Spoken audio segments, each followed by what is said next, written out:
Greetings Internet, my name is Old Rod and this is a video about Pokemon cards. We've been looking at Pojo Magazine and their power rating system. Last video we finished covering the jungle uncommons, so today we're going to be blitzing through all of the jungle commons. We'll be looking at what power ratings Pojo gave these cards back in 1999, then re-rating them to what they'd be scored in today's base fossil metagame. 3 or above playable, anything below that not worth the deck space. So for one last time, let's venture deep into the jungle to check out those common cards. First up, it's Bellsprout. Bellsprout is a basic grass-type Pokemon with 40 HP. Pojo gave Bellsprout a 2 out of 5 with the strategy tip. Not much here. For 1 Grass Energy, Vine Whip does 10 damage, and for 1 Grass Energy, Call for Family lets you search your deck for another Bellsprout and put it on your bench. So, let's establish a fact that I feel like I'm going to be reiterating throughout the video, since this is a video about common cards, most of which are pre-evolved forms. Nonetheless, 40 HP is bad. Even for a pre-evolved basic, it's just such a fragile amount of hit points to have. 2 jabs from a Hitmonchan is going to send a card like Bellsprout to the compost bin by turn 2. And even if 40 HP is slightly better than 30 HP, whenever you open a game with a lone 40 HP basic and your opponent's going first, there's a worryingly high chance that you'll never even get to evolve it. So, what can Bellsprout do to survive its terrifying first turn? Well, Vine Whip does 10 damage, and that's it. Other puny basics tend to get some sort of way of stalling your opponent to give them a fighting chance. Not Bellsprout. The best you can do on your first turn is search your deck for another Bellsprout. Ay. And to be fair, this is probably the best use of your first turn with Bellsprout, since at least it stops your opponent from donking you in 2 turns and winning the game. The other handy side effect of Call for Family is that it actually thins your deck of Bellsprout. You're literally weeding out these weeds, so that on your next turn you're hopefully drawing a card that's actually useful, instead of Bellsprout again. And before you ask, yes, I have tried pairing Bellsprout with Jigglypuff in order to assemble a plant army and then do the wave, and, well, you'll see how well that went in my next video. Needless to say, there are better ways to fill your bench in base fossil, and better Pokemon to fill it with. But look, Bellsprout is a pre-evolved form. We can't be too harsh on it. Let's talk about its evolutions. Weeping Bell is not too bad. Decent HP, cost-effective attacks, however. Fossil Magmar is basically, well, it is, a better version of this card. Same attack costs, same HP, same potential for poison, but Magmar also has a single energy stalling attack with Smokescreen, and on top of all this, it is a basic. Then there's Victory Bell, a genuine contender for the worst fully evolved card in the entire base fossil format. A stage 2 Pokemon that can only deal 20 damage is a very sad state of affairs. This little sprout deserves a much better future than that. Pojo gave Bellsprout a 2 out of 5, and their assessment of not much here is pretty spot on. There are plenty of bog standard basic 40 HP mons out there, but the question is Bellsprout the worst of the bunch? Goldeen is a good example of a totally underwhelming basic, but having free retreat is definitely more useful than being able to summon more Bellsprouts.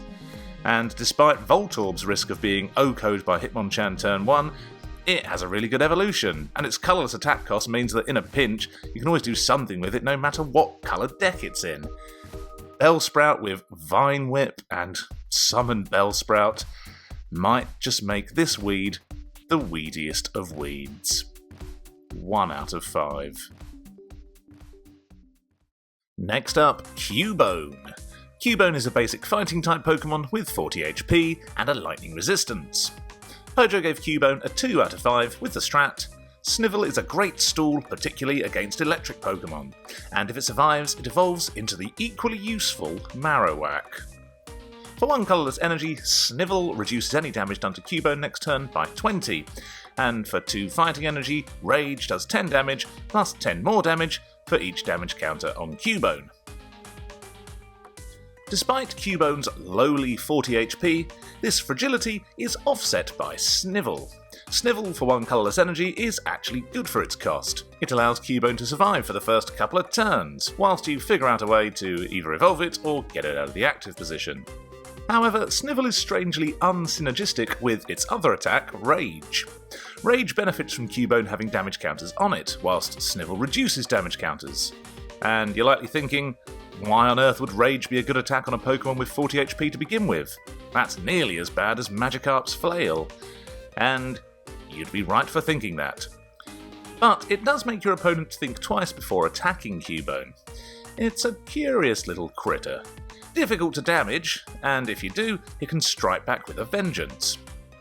One card that Cubone actually works really well against is Lickitung. Knivel prevents Tongue Wrap's damage entirely, and if you get paralysed and can't Snivel next turn, well, the damage counters that Tongue Wrap's going to put on you are only going to be used to power up a retaliatory Rage. In fact, you've got a good chance of KOing the fighting weak Lickitung with Rage before succumbing to Tongue Wrap. However, gimmicky attacks on a card with only 40 HP will only get you so far. Any attacker that can deal big damage is going to make quick work of Cubone. 60 damage attackers like Wigglytuff, Blastoise, or a Scyther that hits Cubone for weakness will Oko the little bone clubber whether it's snivelling or not. Cubone's grass weakness also negates its potential utility in the Lickitung scenario that I totally made up, since scooping up Lickitung into Scyther for an Oko is a likely fate. Pojo mentions Cubone's usefulness against electric Pokemon. In today's meta, electric Pokemon basically refers to Electabuzz, and in the meta it's simply more useful to hit Electabuzz for 40 damage for 1 energy with a Hitmonchan or a Machop, than to worry about resisting it with the slower to power up and less impressive ground-type attackers. Pojo also states that Cubone evolves into the equally useful Marowak. We've covered Marowak already, and yeah, Marowak with an unreliable Boomerang and a hilariously expensive Call for a Friend attack is indeed as useful as Cubone, i.e. not very. Pojo gave Cubone a 2 out of 5. Snivel and Rage prove an interesting combo. Can I damage it? Should I damage it? Add lightning resistance on top, and Cubone's 40 HP might last longer than you'd initially assume. Unfortunately, without a good evolution and much better fighting basics out there to choose from, don't expect to see Cubone in any competitive meta decks. It's not all bad, little guy. 2 out of 5. Moving on to Eevee. Eevee is a basic colourless Pokemon with 50 HP and a psychic resistance. Pojo gave Eevee a 3 out of 5 with the strat, worth having multiples because of the evolutionary possibilities. For 1 colourless energy, Tail Wag has you flip a coin. If heads, the opponent can't attack Eevee during their next turn. And for 2 colourless energy, Quick Attack does 10 damage, flip a coin. If heads, it does 30 damage. Now, 50 HP is a bit more like it. The difference between 50 and 40 HP might not look much, but that extra 10 HP usually equals an extra turn of survival in the early game. Combine that with a useful psychic resistance, plus a single energy Tail Wag that can stall your opponent, and Eevee is a fairly sturdy pre-evolved form. And evolving is what this little guy is all about. You've got yourself a choice of fire, water, lightning attackers with Flareon, Vaporeon and Jolteon, with the whole concept behind an Eeveelutions deck being that you can evolve into the typing that is most favourable against whatever your opponent is playing. The idea is that it turns your deck into a Swiss Army knife of versatile options, ready for anything. Not only do all the Eeveelutions have their specific elemental attacks, but just to add to their versatility, they all share the same colourless quick attack as Eevee. Pretty high utility, right? Well, as mentioned in previous videos, these Eeveelution decks are full of problems. They're clunky to set up, the energy and Pokemon cards required cause deck space issues, often clogging up your deck with surplus cards at the expense of useful trainers, and most damning of all, there are big basic Pokemon out there that can do the jobs of these Eeveelutions for less energy and less setup. As such, the Eeveelutions just aren't viable cards. And what is Eevee if not worth evolving? Pojo gave Eevee a 3 out of 5. As a pre-evolved basic, it's got good things going for it. Colourless, 50 HP, on turn 1 with a lucky coin flip, you're either stalling your opponent or, potentially, hitting 30 damage.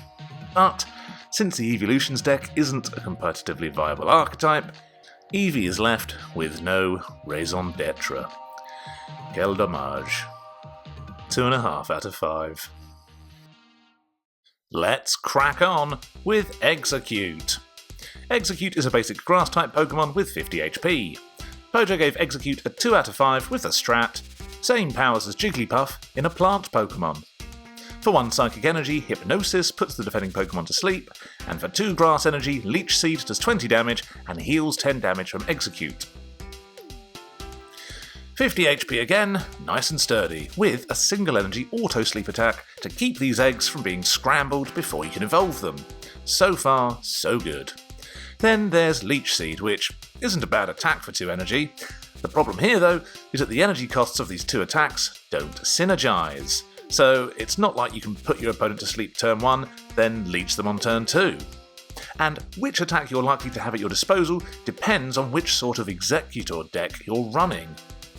The original egg decks from the first release of the Jungle expansion combined Exeggutor with Venusaur's Energy Trans, and are thus mono-grass decks. The modern egg lists, however, are psychic builds, utilising cards like Fossil Ghastly and Promo Mewtwo to recover DCEs, with Psyduck sometimes for added energy removal protection. There is a world where your deck runs both types of energies, since a modern Psy-Eggs deck will often run Scyther, and Grass Energy for Swords Dance is always nice, but all of this is rather a moot point. Exeggcute isn't a card you want to be doing much attacking with at all. In an ideal world, these half-dozen eggs are sitting on your bench waiting to hatch into a palm tree. And Exeggcute is the first card in this video that actually has a playable evolution. Exeggutor, though hugely luck-dependent, can be a formidable card, providing mono-psychic decks a big damage attacker that isn't resisted by colourless mons. As such, if you ever have to start a game with Exeggcute, its job is simply to survive, and first turn Hypnosis plus 50 HP do allow it to do so. Pojo gave Exeggcute a 2 out of 5. This feels a bit on the harsh side, especially since it's the same score they gave Bellsprout. Pojo compares Exeggcute to Jigglypuff, and the 2 cards do have some fairly similar attacking attributes, although, as mentioned, you're not actually going to use both of Exeggute's attacks. Whether Exeggcute reminds you of a slightly worse Jigglypuff, or a slightly better Bulbasaur, these eggs are solid, with an evolution that actually sees them played in the competitive meta. 2.5 out of 5. Next up, Goldeen. Goldeen is a basic water-type Pokemon with 40 HP and a free retreat. Pojo gave Goldeen a 1 out of 5 with the strat, Magikarp with looks. For 1 water energy, Horn Attack does 10 damage. Now, here on my channel, we don't judge cards by their looks. And however attractive you may or may not find Goldeen over Magikarp, this is a channel about competitive viability, not some cardboard beauty pageant. Goldeen has 10 more HP than Magikarp, so that's something. It also has free retreat. In fact, free retreat is Goldeen's best attribute, since 40 HP and a plain 10 damage mean that it doesn't have much use in the active position. Goldeen's Evolution Seeking isn't a bad card, and we discussed last video that it might have a tiny niche as a fossil Magmar counter, but the Kingmaker archetype is certainly one for you rogue deck connoisseurs, as opposed to tournament-winning deck builders. Pojo gave Goldeen a 1 out of 5. Now, Goldeen is by no means a good card. To emphasise this point, Wizards of the Coast released an all-round better version of this card, Horsey, in their next expansion. But is Goldeen as bad as Magikarp? I think not. 40 HP may be bad, but 30 HP really is bleak. And we've already shown that Goldeen's free retreat make it slightly superior to Bellsprout. All in all, let's give Goldeen a 1.5 out of 5. Moving on to Jigglypuff. Jigglypuff is a basic colourless Pokemon with 60 HP and a psychic resistance. Pojo gave Jigglypuff a 3.5 out of 5 with the strat, Sleep and Pound are two nice colourless moves, and Jiggly has 60 HP, a colourless Pokemon that can fit into a variety of decks. For 1 colourless energy, Lullaby puts the defending Pokemon to sleep, and for 2 colourless energy, Pound does 20 damage. Here we are, the card we all know as the colourless Exeggcute. Jigglypuff's 60 HP is great for a pre-evolved Pokemon, putting it up there with other chunkers such as Seal, Growlithe, and Lady Nidoran. Add on Psychic Resistance and a first turn sleep attack, and Jigglypuff can often hold its own in the first few turns of a game, no problem. Auto Sleep for a single colourless energy is above average for its cost, making Lullaby put attacks like Sing and Spore to shame.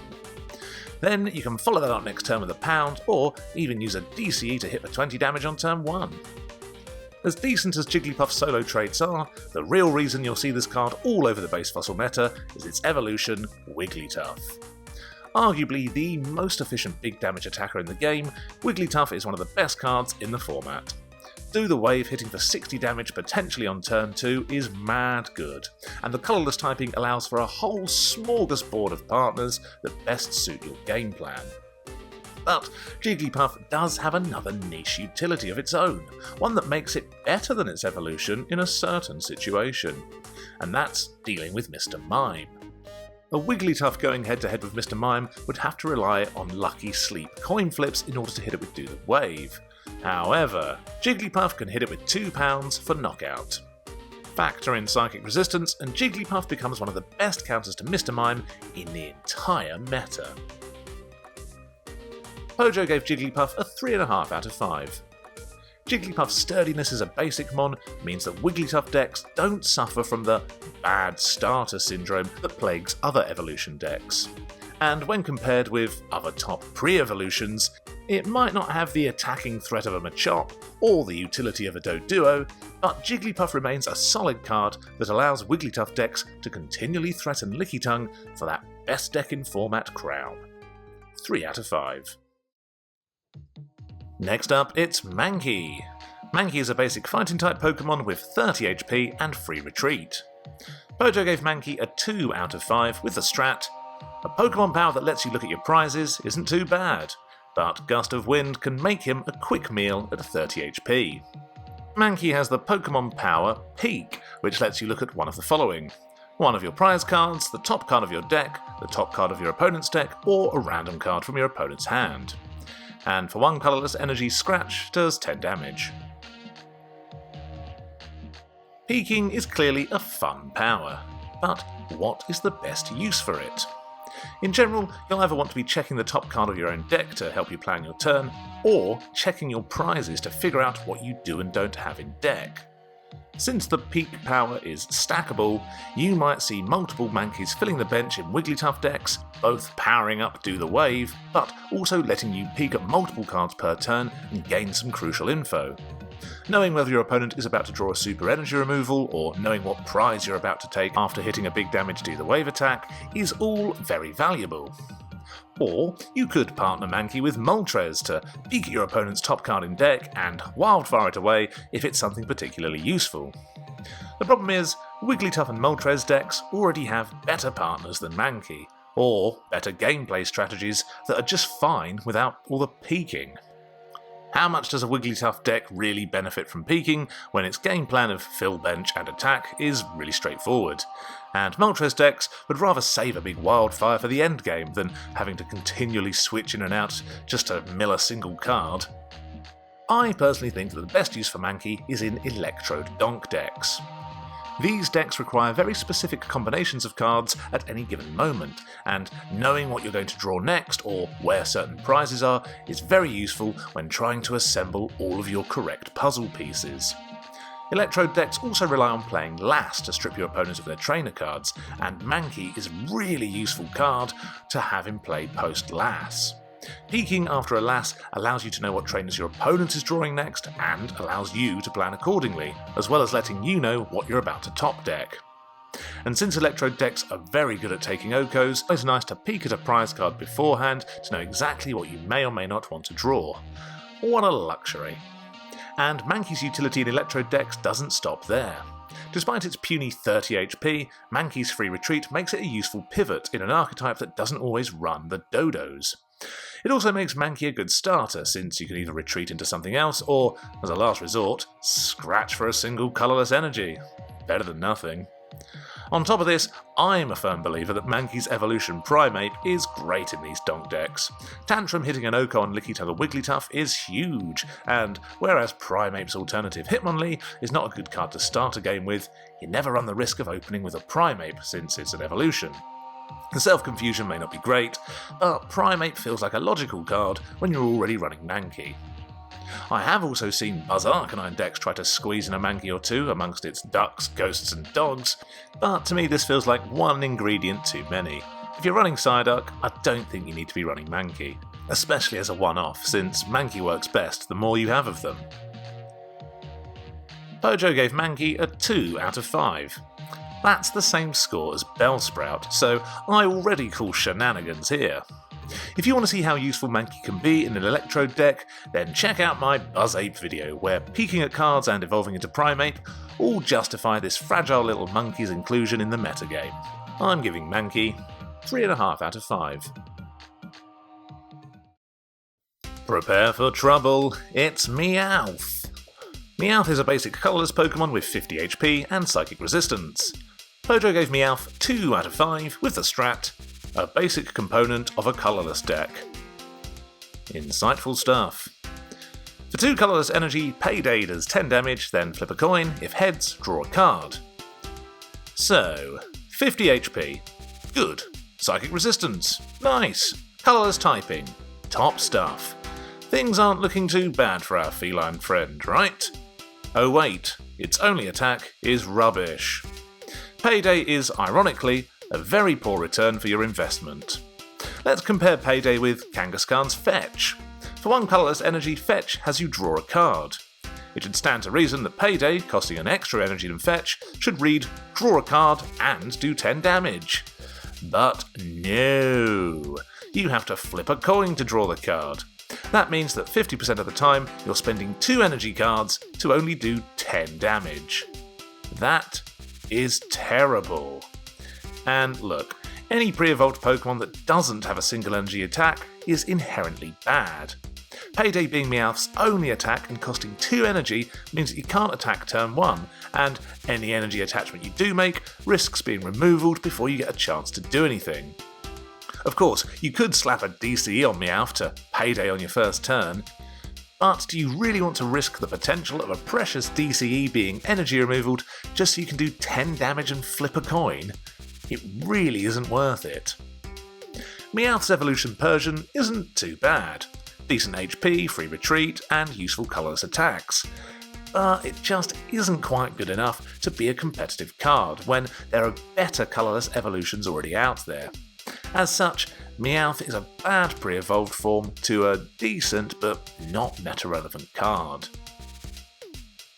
Pojo gave Meowth a 2 out of 5. Even their uninspired summary of a basic component in a colourless deck feels generous.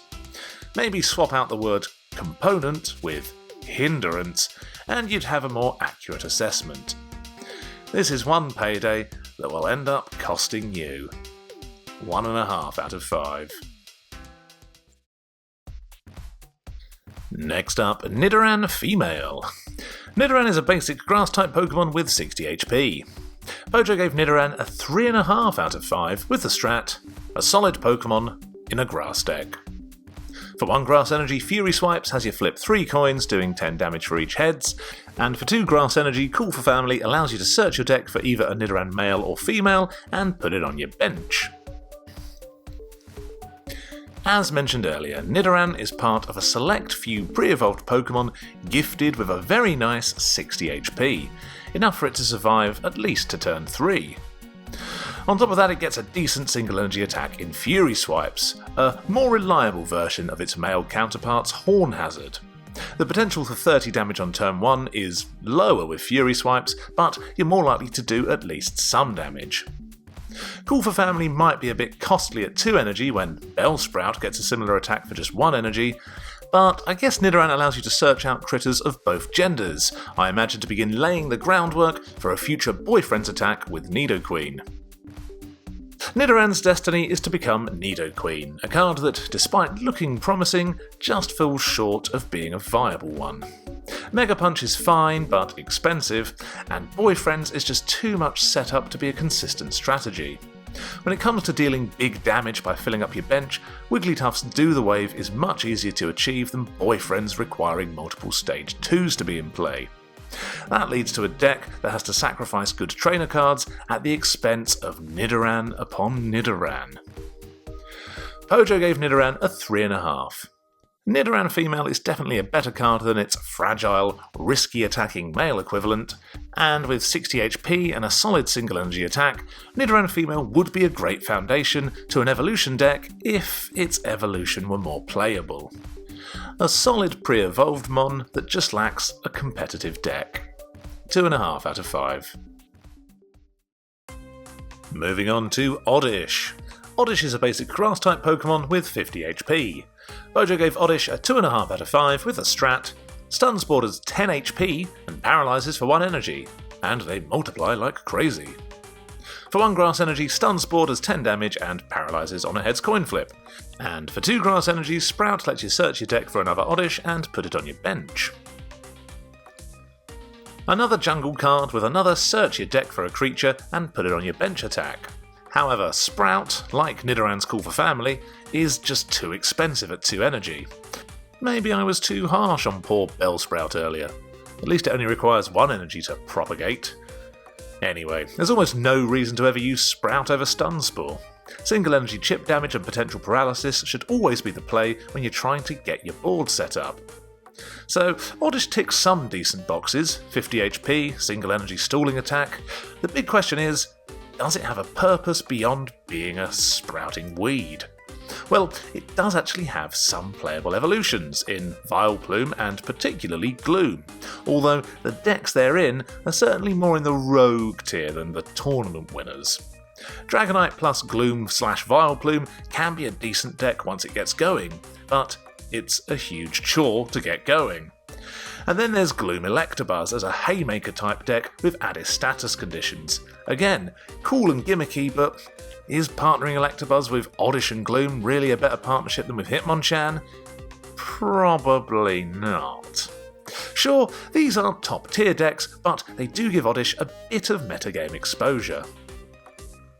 Pojo gave Oddish 2.5 out of 5. Solid HP, solid single energy attack, and playable evolutions all make Oddish a perfectly fine card, even if its Sprout attack is almost never worth using. Nonetheless, I'm keeping Oddish at 2.5. Next up is Paras. Paras is a basic grass-type Pokemon with 40 HP. Pojo gave Paras a 2 out of 5 with the strat.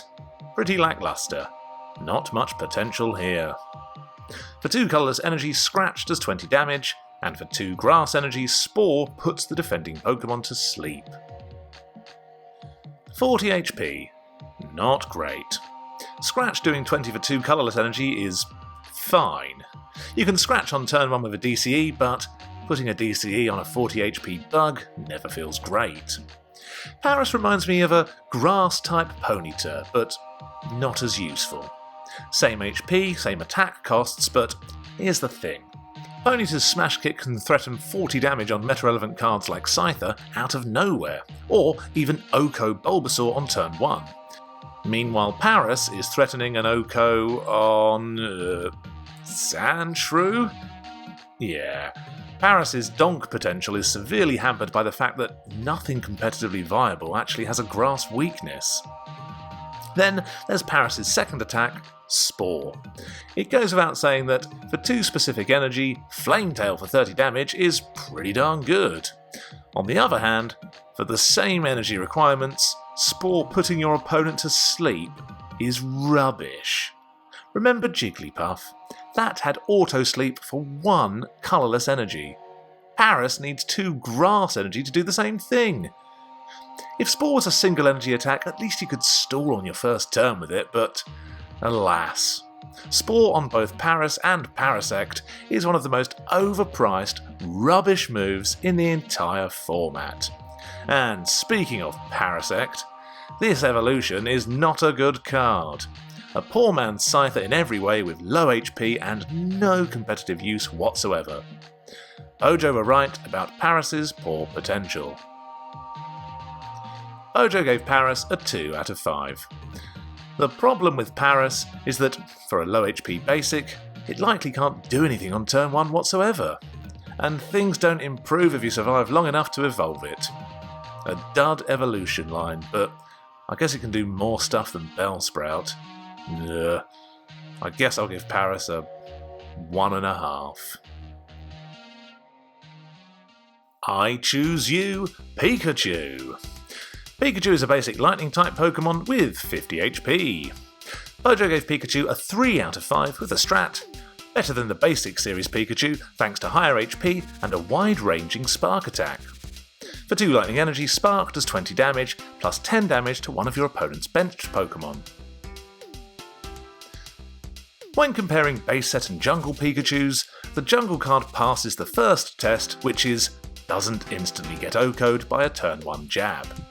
So out of the 2 cards, this is the one you'd use if you wanted to use Raichu. But before we get to Raichu, what else can we say about the franchise mascot? Its most obvious downside is that it doesn't have a single energy attack, unlike its frail base set brother. Instead, it gets Spark, which is actually pretty decent. When it comes to attacks in base fossil that can target your opponent's bench, most tend to be either very expensive or have a glaring drawback, or both. As such, yeah, Spark is fine. It's just a shame that you have to wait until turn 2 to use it, thus making you vulnerable to energy removals and potentially a bit of a sitting duck. When it comes to evolutions, I personally don't think either Raichu card is worth it. Fossil Raichu is never getting powered up, and base set Raichu is just outclassed by Electabuzz. And when it comes to Pikachus, there are better Pikachus still to come. Not the base set one, I mean the promo ones. From the movie. Pojo gave Jungle Pikachu a 3 out of 5. Unfortunately, 3 is reserved for meta-relevant cards, which this Pikachu isn't. If it had a single energy attack as well as Spark, it might be alright, but as it is, it just isn't useful. 2 out of 5. Next up, it's Rhyhorn. Rhyhorn is a basic fighting type Pokemon with 70 HP, a lightning resistance, and a retreat cost of 3. Pojo gave Rhyhorn a 2.5 out of 5 with a strat. No attacks to speak of, but a heck of a defender. For 1 colourless energy, Leer has you flip a coin. If heads, then your opponent can't attack Rhyhorn during their next turn.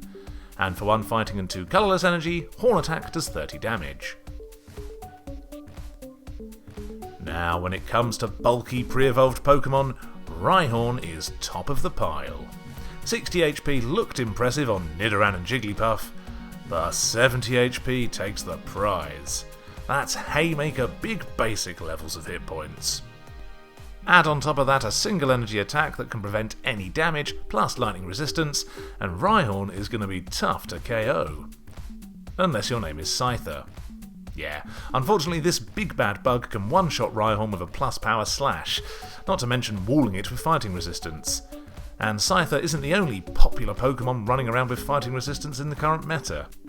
Any Pokemon that is commonly resisted needs to be able to easily pivot out of the active, but Rhyhorn's retreat cost of 3 is going to make that a pretty tall order. As with all fighting Pokemon, the downside of being resisted is offset by being able to hit some real metagame heavyweights for weakness. Horn Attack can be powered up in 2 turns thanks to a DCE, and being able to 2-shot Lickitung, Wigglytuff and Chansey isn't bad at all. And against Electabuzz, you're not only resisting it, but threatening an OHKO on turn 2 with a plus power. So, does all this mean there's a niche for Rhyhorn over other fighting type basics? Ultimately, no. The beauty of Hitmonchan and Machop is that they can withstand energy removals and still attack turn after turn. If Rhyhorn gets removaled, you end up wasting turns trying to power up Horn Attack when you could be jabbing or kicking. On top of that, the hefty retreat cost is just too much of a hindrance, even for Dodrio to help you out with. No one's running 3 Dodrio on their bench just to get Rhyhorn out of the active. If Rhyhorn had a decent evolved form, then it would for sure see some play. Unfortunately, Rhydon is nothing more than a slightly bulkier Rhyhorn. It keeps Horn Attack, its best feature, but then gets a terrible Ram Attack, which is as convoluted as it is expensive. You're much better sticking with Rhyhorn and stalling your opponent with Leer. Pojo gave Rhyhorn a 2.5 out of 5. They were spot on when they said it's a good defender, and the claim that it has no attacks is, well, not very accurate. Both of its attacks are actually totally fine. But with a retreat cost of 3 and no single energy damaging attack, Rhyhorn is just too slow when compared to its quick-hitting counterparts, Machop and Hitmonchan. Not a bad card, but just falls below the competitive threshold. Still, a 2.5 out of 5. Moving on to Spearow. Spearow is a basic colourless type Pokemon with 50 HP, fighting resistance and a free retreat. Pojo gave Spearow a 2.5 out of 5 with the strat. Spearow has a resistance to fighting, 50 HP and a free retreat cost. Not bad.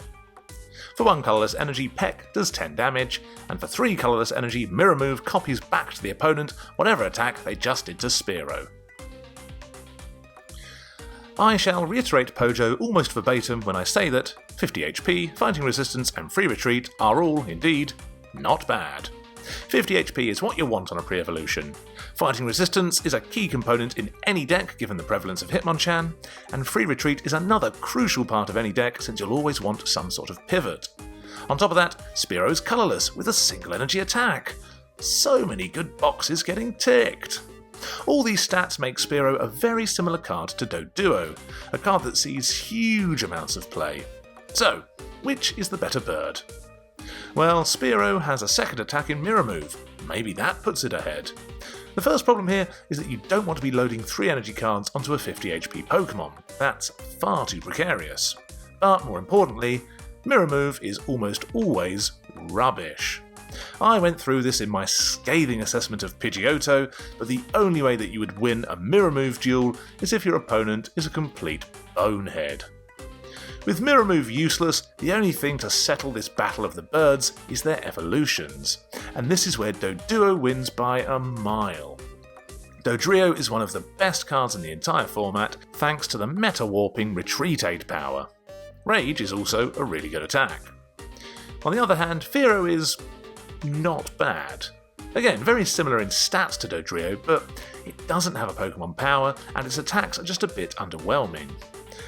And with that, Spearow's fate as not being very meta-relevant appears to be sealed. Pojo gave Spearow a 2.5 out of 5. Part of me still wonders if there's space for Spearow somewhere.